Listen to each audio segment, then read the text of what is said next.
Hello every one. ഇന്നത്തെ snack recipe എന്ന് പറയുന്നത് ഒരു കട്ട്ലറ്റ് മോഡലിൽ വെജിറ്റബിൾ കട്ട്ലറ്റ് എങ്ങനെ ഉണ്ടാക്കുന്നതെന്നാണ്. വളരെ സിമ്പിളായിട്ട് വീട്ടിലുള്ള സാധനങ്ങൾ വെച്ചിട്ട് തന്നെ ചെയ്യുന്നതാണ്. അപ്പം ഇത് ചൂടോടെ കഴിക്കേണ്ടതാണ്. അപ്പം ഇത് നമുക്ക് അത് ചെയ്തിട്ട് ഫ്രീസ് ചെയ്യാൻ പറ്റുന്ന ഒരു സ്നാക്കും കൂടിയാണ്. ഇതിന് വേണ്ടിയിട്ട് അവിലാന്ന് എടുത്തിട്ടില്ല, വെളുത്ത അവിലാണ്. ഈ അവിലെന്ന് പറയുന്ന ഒരു കപ്പാണ് ഞാൻ ഏകദേശം എടുത്തിട്ടുള്ളത്. എന്നിട്ട് അതിൽ കുറച്ച് വെള്ളം ഒഴിച്ച് കൊടുക്കാം. വെള്ളം എന്ന് പറയുന്നത് അരക്കപ്പാണ് ഞാൻ ഒഴിച്ച് കൊടുത്തിട്ടുള്ളത്. അപ്പോൾ അത് ജസ്റ്റ് ഒന്ന് കുതിർത്ത് വെക്കാം, സോഫ്റ്റ് ആകാൻ വേണ്ടിയിട്ടാണ്. ജസ്റ്റ് ഒരു 5 മിനിറ്റ് വരെ വേണ്ട, 2-3 മിനിറ്റിൻ്റെ ഉള്ളിൽ തന്നെ അത് സോഫ്റ്റായി കിട്ടും. അപ്പോൾ ആ സമയം കൊണ്ട് തന്നെ നമുക്ക് ഈ സംഭവം ഒന്ന് ആയി കിട്ടും. അപ്പോൾ ഇതിൻ്റെയൊക്കെ തന്നെ ഞങ്ങൾ കുറച്ച് ഐറ്റംസ് ആഡ് ചെയ്യുന്നുണ്ട്. അതെന്ന് വെച്ചാൽ ഒരു ചെറിയ ഉള്ളി, 4-5 പച്ചമുളക്. അത് നിങ്ങളെ പച്ചമുളക് അനുസരിച്ച് നല്ല എരിവില്ല പച്ചമുളക് ആയിരിക്കണം. ഈ കറി നല്ലോണം എരിയണം, എന്നാലും അതിൻ്റെ ടേസ്റ്റ് മുന്നോട്ടായിട്ട് നിൽക്കും. പിന്നെ ഒരു അര തക്കാളി അരിഞ്ഞ് വെച്ചതും, പിന്നെ മസാലപ്പൊടികൾ പറഞ്ഞാൽ ഞാനിവിടെ ടൈപ്പ് ചെയ്ത് കൊടുത്തിട്ടുണ്ട്. മുളക് പൊടി, എന്താ പറയുക, ജീരകപ്പൊടി, കുരുമുളക് പൊടി, ഉപ്പ്, ഇതെല്ലാം കൂടിയിട്ടാണ് മിക്സ് ചെയ്ത് കൊടുക്കുന്നത്. അപ്പോൾ ഈ പൊതുവേ ഈ കടി ഒരു ഉരുളക്കിഴങ്ങും ഈ അവിലെല്ലാം ഇട്ടിട്ടുള്ളതാണ്. അപ്പോൾ നല്ല എരിവുണ്ടെങ്കിൽ ഒരു നല്ല ടേസ്റ്റായിൽ കഴിക്കാൻ പറ്റും.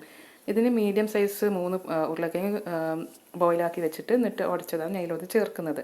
അത് നല്ലോണം ചേർത്ത് കൊടുക്കാം. നല്ല ഒരു മാവ് പോലെ തന്നെ കുഴച്ചിട്ടെടുക്കാം.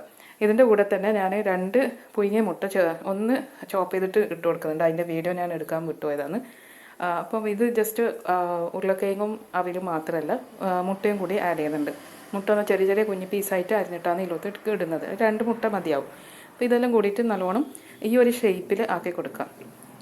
ഞാനിപ്പോൾ ചെയ്തത് ജസ്റ്റ് റോളാക്കിയിട്ട് ജസ്റ്റ് ഒന്ന് ഒരു ഷേപ്പാക്കി കൊടുത്തതാണ്. ഇതിന് കോട്ടിങ്ങിന് വേണ്ടത് 3 കപ്പ് കോൺഫ്ലെക്സ് ആണ്. അപ്പോൾ കോൺഫ്ലെക്സ് ഇങ്ങനെ കൈ കൊണ്ടൊന്ന് ഉടച്ചാൽ മതി, ജസ്റ്റ് ഒന്ന് പൊടിച്ചാൽ മതി. ഇങ്ങനെ കൈ കൊണ്ട് ജസ്റ്റ് ഒന്ന് പൊടിച്ച് കൊടുക്കുക. പിന്നെ ഇല്ലതാണ് മൈദൻ്റെ ഒരു വെള്ളം പോലത്തെ സ്ലറി. അപ്പം ഇത് മുക്കി വെക്കാനാണ്. ഇത് മുക്കിയിട്ട് പിന്നെ ജസ്റ്റ് ഒന്ന് കവറിങ് ആക്കി കൊടുക്കുക. എന്നിട്ട് സാധാരണ പോലെ തന്നെ കോട്ടിങ്ങിന് കോൺഫ്ലെക്സിൻ്റെ ഈ പൊടിയാണ് ഞാൻ കോട്ട് ചെയ്ത് കൊടുക്കുന്നത്. ഇത് നല്ല രീതിയിൽ കോട്ട് ചെയ്ത് കൊടുക്കുക. പിന്നെ ശ്രദ്ധിക്കണം വെച്ചാൽ ഇത് ഇപ്പം ചില സമയം ഉരുളക്കിഴങ്ങ് നല്ലോണം വെന്ത് പോയാൽ അത് പിടിച്ച് വെക്കില്ല, ഒരു ഷേപ്പിൽ വരില്ല. അപ്പോൾ അങ്ങനെ ആകുമ്പോൾ നല്ലോണം മുക്കിയിട്ട് ഈ മൈദൻ്റെ സംഭവം ഉണ്ടല്ലോ, അത് നല്ലോണം മുക്കിയിട്ട് തന്നെ ഈ കോൺഫ്ലെക്സിൻ്റെ പൊടി നല്ലോണം കോട്ട് ചെയ്ത് കൊടുക്കുക. കോട്ട് ചെയ്ത് കൊടുത്തിട്ട് ജസ്റ്റ് ഒന്ന് റോൾ ചെയ്ത് കൊടുക്കുക. ഇപ്പോൾ ഞാൻ നല്ലോണം റോൾ ചെയ്ത് കൊടുത്ത് ഷേപ്പാക്കി കൊടുക്കുന്നുണ്ട്. അപ്പോൾ ഇതേപോലെ തന്നെ നല്ല ഷേപ്പാക്കി കൊടുത്തിട്ട് ഈ ഒരു സംഭവം ഇങ്ങനെ ആയി കിട്ടും. പിന്നെ മുട്ട ആഡ് ചെയ്യുന്നുണ്ടല്ലോ, അപ്പം നല്ലോണം കോട്ടിങ് ചെയ്ത് കൊടുക്കുക. അപ്പോൾ ഇത് ഏകദേശം കുറച്ച് കണ്ടാവും, ജസ്റ്റ് ഒരു 3 ഉരുളക്കയും കൂടെ തന്നെ നല്ലൊരു പ്ലേറ്റ് റോസ്റ്റ് കടിയായി കിട്ടി. അപ്പോൾ നല്ല ചൂടിൽ എണ്ണയിൽ തന്നെ ഇത് ജസ്റ്റ് ഒന്ന് ഫ്രൈ ചെയ്തെടുക്കുക. കൂടുതൽ ഫ്രൈ ചെയ്യേണ്ട വേഗം കറുത്തു പോവും. അപ്പം അങ്ങനെ ശ്രദ്ധിക്കുക. ജസ്റ്റ് ഒരു ഗോൾഡൻ ബ്രൗൺ ആകുന്നവരെ മാത്രം ഇത് ചെയ്ത് കിട്ടിയാൽ മതി. അപ്പോൾ എല്ലാ സൈഡും ഇങ്ങനെ ജസ്റ്റ് ഒന്ന് ഫ്രൈ ചെയ്ത് കൊടുത്താൽ മതി. പെട്ടെന്ന് തന്നെ ആവും ഇത്. പിന്നെ ഇത് ചൂടോടെ വിളമ്പാനാണ് ഏറ്റവും നല്ലത്. സെർവ് ചെയ്യുമ്പോൾ സമയത്ത് ജസ്റ്റ് ഒന്ന് ഇതാക്കിയിട്ട് ഫ്രിഡ്ജിലും വെക്കാം. ഇപ്പം നമുക്ക് ഇപ്പോൾ സ്നാക്സിൻ്റെ ടൈം ആകുമ്പോൾ അന്നേരം ആക്കേണ്ട ആവശ്യമൊന്നുമില്ല. ഒരു ഐസ്ക്രീം ബോക്സിൽ ഇട്ടിട്ട് ഫ്രീസ് ചെയ്ത് വെക്കാം.